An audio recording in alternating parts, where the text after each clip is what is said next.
నారాయణఖేడ్ ఉప ఎన్నిక ఓట్ల లెక్కింపు కొనసాగుతోంది. మరి కాసేపట్లో విజేత ఎవరో తేలిపోనుంది. తొలి రౌండ్ నుంచి తెరాస ఆధిక్యం కనబరుస్తోంది. ఇతర పార్టీల కన్నా తెరాస అభ్యర్థి భూపాల్ రెడ్డి ఆధిక్యం దిశగా దూసుకుపోతున్నారు.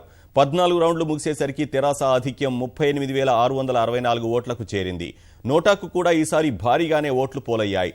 తొలి రౌండ్లో నోటాకు 48 నమోదయ్యాయి. ఇక ఇప్పటి వరకు ఉన్న ఆధిక్యాలను పరిశీలిస్తే తెరాస తర్వాత రెండో స్థానంలో కాంగ్రెస్, మూడో స్థానంలో తెలుగుదేశం కొనసాగుతోంది. మొత్తం 21 రౌండ్ల దాకా లెక్కింపు సాగనుంది. మరో అరగంటలో పూర్తి స్థాయి ఫలితం వెల్లడయ్యే అవకాశం ఉంది.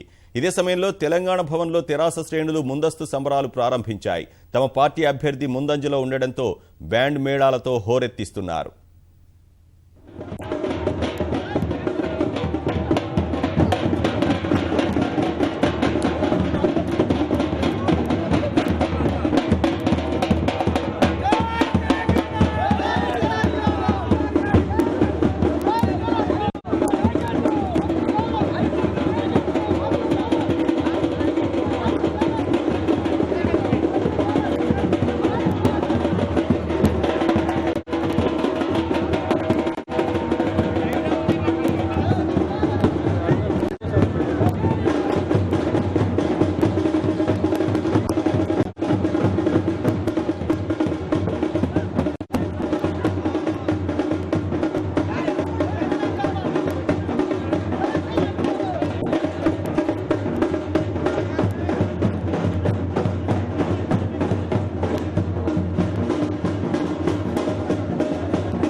ఖేడ్ ఉప ఫలితంపై మంత్రి హరీష్ రావు గారి స్పందనను ఫోన్ ద్వారా తెలుసుకుందాం. హరీష్ రావు గారు నమస్కారం అండి.